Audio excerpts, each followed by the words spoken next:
అందరికీ నమస్కారం అండి.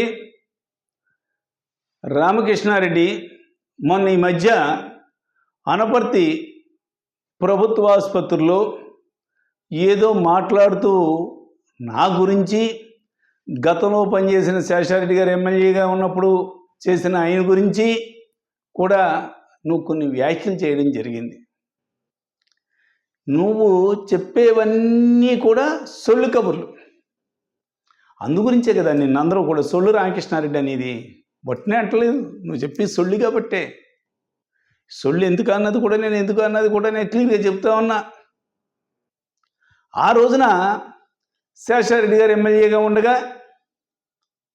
100 పడకల ఆసుపత్రికి శాంక్షన్ చేయించి ఈ అమౌంట్ కూడా టెక్నికల్గా కూడా శాంక్షన్ చేస్తే నువ్వు అధికారంలోకి వచ్చిన తర్వాత దాన్ని 30 పడకల ఆసుపత్రికి కుదించేసావు, గుర్తుందా? ఆయన ఏమీ చేయలేదు, అది ఉత్తుత్తి శాంక్షన్ అన్నావు. నాకు తెలిసి శేషారెడ్డి గారు కానీ అప్పుడు ఆయనకి పర్సనల్ సెక్రటరీగా ఉన్నటువంటి సత్యనారాయణ రెడ్డి గారు, అదే బాబ్జీ గారు, వాళ్ళు ఎక్కడా ఉత్తుత్తి శాంక్షన్ చేయించలేదు. వాళ్ళు చేసిందంతా కూడా నిజాయితీగానే చేశారు. ఎక్కడా కూడా ప్రజలను మోసం చేయడానికి నీలాగా ఎప్పుడు కూడా వాళ్ళ ప్రయత్నం చేయలేదు నాకు తెలిసి. అటువంటి ఉద్దేశం ఉంటే చాలా జరగాలి ఆయన టైంలో ఎక్కడ కూడా ఉత్తుత్తి శాంక్షన్లు ఎక్కడ చేయించలేదు. మళ్ళీ నువ్వు మాట్లాడుతూ అది ఉత్తుత్తి శాంక్షన్ అన్నావు. నీకు ఇంకో విషయం కూడా చెప్పాలి. అసలు అనపర్తి ప్రభుత్వ ఆసుపత్రి డెవలప్ అయ్యింది అన్న దానికి ముగ్గురు కారకులు. ఒకటి, కీర్తిశేషులు తేతల రామారెడ్డి గారి హయాంలో డెవలప్ అయ్యింది. 2, శేషారెడ్డి గారి హయాం. నా హయాంలో గర్వంగా చెప్పుకోగలను 100 పడకల ఆసుపత్రిగా దాన్ని డెవలప్ చేశాం. నువ్వు సిగ్గు లేదు ఇంకా చెప్పుకుంటానికి. 100 పడకల ఆసుపత్రిగా డెవలప్ చేసాం కాబట్టే 24 మంది స్పెషలిస్టులు ఈ రోజున అనపర్తి గవర్నమెంట్ హాస్పిటల్లో ఉన్నారు.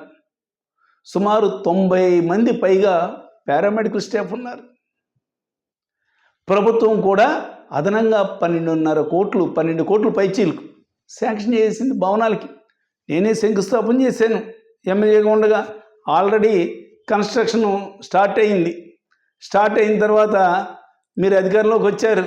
మళ్ళీ చూడు, ఏదో సినిమా డైలాగ్ ఉంది, మళ్ళీ పెళ్ళి చెల్లికి అన్నట్టుగాను మళ్ళీ హెల్త్ మినిస్టర్ని తీసుకొచ్చి శంకుస్థాపన అయ్యి కన్స్ట్రక్షన్ స్టార్ట్ అయ్యి కన్స్ట్రక్షన్ జరుగుతున్న దానికి మళ్ళీ శంకుస్థాపన చేసావు. సిగ్గులేదో చెప్పుకుంటానికి నీకు ఇంకాను. అసలు ఎవరన్నా చేస్తారా? కళ్ళ ఎదురుగా కన్స్ట్రక్షన్ జరుగుతుంటే మళ్ళీ శంకుస్థాపన చేయించుకున్నావు. సరే పోయింది అనుకున్నావు. ఈ రోజున దాన్ని 100 పడకలు చేయడానికి మాకు ఇష్టం లేదు అని చెప్పు. అసలు నీకు నోరా దాటి పట్టా? నువ్వు ఏం మాట్లాడుతున్నావు? నువ్వు అసలు నువ్వు మాట్లాడడానికి అర్థం ఉందా? కనీసం ఆ ప్రభుత్వ ఆసుపత్రికి సుమారు 200 కోట్లు విలువ చేసే స్థలాన్ని ఇచ్చిన స్థలదాత విగ్రహాన్ని కూడా నువ్వు పెట్టనివ్వలేదే ఆ రోజుని. నేను వచ్చిన తర్వాత పెట్టావు. విగ్రహం తయారైంది కూడా పక్కన పాడేయించావు, పెట్టడానికి వీలు లేదని. సుమారు ఈ రోజున 200 కోట్లు ఉంటుంది దాని విలువ, ఆ స్థలం విలువ. అటువంటి దాత వాళ్ళ కుటుంబ సభ్యులు ఏర్పాటు చేసినటువంటి విగ్రహాన్ని కూడా నువ్వు ఏర్పాటు చేయనివ్వలేదే, పెట్టనివ్వలేదే. ద్వారంపూడి బుల్లయ్య గారు ఈ రోజున చూడు అక్కడ విగ్రహం ఉంటుంది. నా హయాంలో పక్కన పడేసిన విగ్రహాన్ని మరి దుమ్ము మళ్ళీ పెట్టించాం. అంతేకాదు, నీకు చంద్రబాబు నాయుడు ఏ రకంగా క్రెడిట్ చోరీ అని అంటామో నువ్వు కూడా అదే విధంగా క్రెడిట్ చోరీ. 100 పడకల ఆసుపత్రి నా హయాంలో రావడమే కాకుండా పోస్టులు కూడా శాంక్షన్ చేయించి పోస్టులు ఈ రోజున సూపర్ స్పెషలిస్టులు అందరూ కూడా ఉండి ఇంత చేస్తే నువ్వేదో ఉద్ధరించానంటావా? మరి నీ హయాంలో ఎందుకు చేయలేదు? నీ 5 ఏళ్ళు ఏం చేసావు నువ్వు? ఈ 5 ఏళ్ళు ఎందుకు చేయలేదు నువ్వు చెప్పు. దీనికంటే ముందు 5 ఏళ్ళు నువ్వు ఎమ్మెల్యేగా చేసావే. ఎమ్మెల్యేగా ఉన్నప్పుడు నువ్వు ఎందుకు 100 పడకలు చేయించలేదు? నిద్రపోయావా నువ్వు? నేను ఎమ్మెల్యే అయిన తర్వాత నా 5 సంవత్సరాల్లో చేయించాను, గర్వంగా చెప్పుకోగలను, అందరికీ తెలుసు.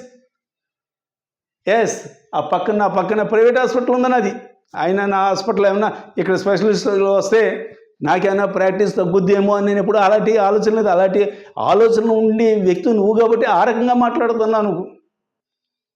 నాకున్న ప్రాక్టీస్ నాకు చాలు. పేద ప్రజల గురించి చేయించాం. అదే కాకుండా అందులో ఆరోగ్యశ్రీ కూడా స్టార్ట్ చేయించాం. నీ హయాంలో ఎందుకు చేయించలేదు నువ్వు అప్పుడు 5 ఏళ్ళు? అంతేకాకుండా నువ్వెంతసేపు కూడా ఒకటే చెప్తూ ఉంటావు, ఏదో మా హయాంలో చేసాం, మిగతా వాళ్ళు ఏమీ చేయలేదని. సిగ్గు లేదా? నీ సొంతూరులోనే కూలిపోవడానికి సిద్ధంగా ఉన్న శిథిలావస్థలోకి చేరిన ప్రభుత్వ ఆసుపత్రిని నువ్వు నిర్మించలేదే నువ్వు? ఎస్, 2.5 కోట్లు పెట్టి నీ సొంతూరులోనే బ్రహ్మాండంగా ఒక హాస్పిటల్ నిర్మిస్తే నువ్వేం చేసావు దానికి? అక్కడ ఏదైతే శిలాఫలకం ఉందో, శిలాఫలకం ప్రజలకు కనిపించకూడదని దానిపైన ఒక ఏమైతే మరి ఈ టెస్టులు చేయబడినని ఒక కటౌట్ అది పెట్టించావు నువ్వు. దాని మీద అది ప్రజలకు కనిపించకుండా, ప్రజలకు తెలుసు, నీ గ్రామంలో ఉన్న ప్రజలందరికీ కూడా తెలుసు ఎవరి హయాంలో ప్రభుత్వ ఆసుపత్రి కొత్తగా నిర్మించారు, బ్రహ్మాండంగా డెవలప్ చేశారా అన్నది. అంటే నువ్వు ఇప్పుడు ఏదో సొల్లు కబుర్లు చెప్పినా, అక్కడ ఏదో ఫ్లెక్స్ పెట్టి అది మూసేసినా ప్రజలకు తెలియదని అనుకోవద్దు, ప్రజలకు తెలుసు. అంతెందుకు, నీకు ఒకటే విషయం చెప్తా ఉన్నా, ఎస్ నా హయాంలో డెవలప్ అయిందే కాబట్టి గుర్తుపెట్టుకో. ఆ రోజున నీ కూతురు మరి డాక్టరు ఆవిడ ఈ ఏదైతే మరి రూరల్ సర్వీస్ చేయాలో రూరల్ సర్వీస్కి ఇక్కడికి వచ్చింది పోస్టింగ్. ఎందుకు వచ్చింది? హాస్పిటల్ డెవలప్ చేసాం కాబట్టి. ఆఖరుకి రాజానగరం జిఎస్ఎల్ హాస్పిటల్ నుంచి కూడా 15 మందిని పీజీ స్టూడెంట్స్ని ఇక్కడ పంపిస్తున్నారే. అవన్నీ డెవలప్మెంట్ ఎవరి వల్ల? నా హయాంలో అయింది. ఇవన్నీ కూడా కప్పిపుచ్చి నువ్వు ఏదో మసిబూసి మారేడుగా చేయడానికి నువ్వు మాట్లాడుకు. నువ్వు మాట్లాడినా కూడా ప్రజలందరికీ కూడా తెలుసు కాబట్టి అందుగురించి ఇలాంటి సొల్లు చెప్తున్నావు కాబట్టి సొల్లు రామకృష్ణారెడ్డి అంటున్నారు. అందుగురించి ఇక్కడి నుంచి అన్నా కానీ సొల్లు కబుర్లు చెప్పి అసలు విషయాలు మాట్లాడితే కనీసం ఇతను సొల్లు కదరా, మంచి కబుర్లు చెప్తున్నాడు రా అని నమ్ముతారు. ఇలాంటి కబుర్లు చెప్పినంతకాలం కూడా నేను ఎప్పుడూ కూడా ప్రజలందరూ కూడా సొల్లు రామకృష్ణారెడ్డి కిందే మరి పిలుస్తారు తప్ప ఇంకోటి కాదు. ఎక్కడైనా కూడా యథార్థాలు మాట్లాడే. నీకు కూడా ఏమైనా శాపం ఉందా? చంద్రబాబు నాయుడు లేక నిజాలు చెప్తే తల పగిలిపోద్దని ఉన్నాను. ఎక్కడైనా కూడా నిజాలు మాట్లాడు, సొల్లు కబుర్లు వద్దు. అంతేకాకుండా ఇంకో విషయం కూడా చెప్పాలి. ఏదో 3 ఎకరాలు లేదు అని అయ్యింది. నీకు ఓ విషయం చెప్పంటావా? అది నేను చెప్తేనే ఇంకోళ్ళు చెప్తేనో జరిగేది కాదు. అధికారులు ఏమైతే లెటర్ ఇచ్చారో ఆ లెటర్ ప్రకారంగా జరిగింది. నువ్వు అధికారంలో ఉన్నావు కదా, నువ్వు ఎంక్వైరీ చేయించు. అసలు ఎవరిచ్చారా ఏమిటా అన్నది. అంతేగాని సొల్లు కబుర్లు చెప్పి నా పైన లేకపోతే నాకంటా ముందున్న శేషారెడ్డి గారి పైన నువ్వు విమర్శలు చేయడం అన్నది, నువ్వు ఏదో ఆకాశం మీద ఉమ్మోస్తే నీ మొహం మీద పడితే ఆల్రెడీ పడింది కూడా. జనాలు అప్పుడు చీ అంటున్నారు, ఏంటి ఇంత గొప్పగా డెవలప్ చేసిన హాస్పిటల్ గురించి ఇతనా మాట్లాడేది అన్నది. ఇంకో విషయం కూడా చెప్పాలి, నువ్వు అసలు ఎక్కడా కూడా ఎవరిని కూడా డెవలప్ చేసిన వ్యక్తిని ఎప్పుడూ కూడా నువ్వు గౌరవించవు. అంత నీ ప్రతాపమే అనుకుంటా. ఆ రోజున శేషారెడ్డి గారి హయాంలో హాస్పిటల్ పక్కన పెట్టు, ఇది నా హయము ఆయన హయము జరిగింది, ఇది పక్కన పెట్టి ఇష్యూ. నియోజకవర్గంలో చాలా అభివృద్ధి కార్యక్రమాలు చేశాడు ఆయన. ఆయనకి పర్సనల్ సెక్రటరీగా ఉన్నటువంటి సత్యనారాయణ రెడ్డి గారు చాలా అభివృద్ధి కార్యక్రమాలు చేశాడు. దీంతో కిట్టగా నువ్వు మన రెడ్డి సంఘం వనబోధన కార్యక్రమాల్లో స్టేజ్ మీద ఏమన్నావు ఆయన్ని గుర్తుపెట్టుకో. సత్యనారాయణ రెడ్డి గారిని ఏమన్నావు? ఏకవచనంతో నీ అంత చూస్తానన్నావు. ఆయన ఏమన్నాడు తెలుసా? అందరిలోనూ ఏం పీక్కుంటావు పీక్కో చూద్దాం అని చెప్పాడు. ఎవరి పరువు పోయింది? నీ పరువే పోయింది.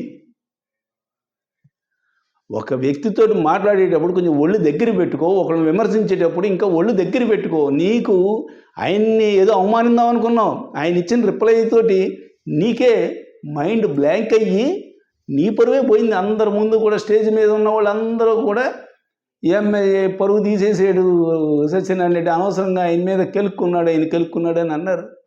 అది ఇకనైనా కూడా వాస్తవాలు మాట్లాడు, అవాస్తవాలు కాదు.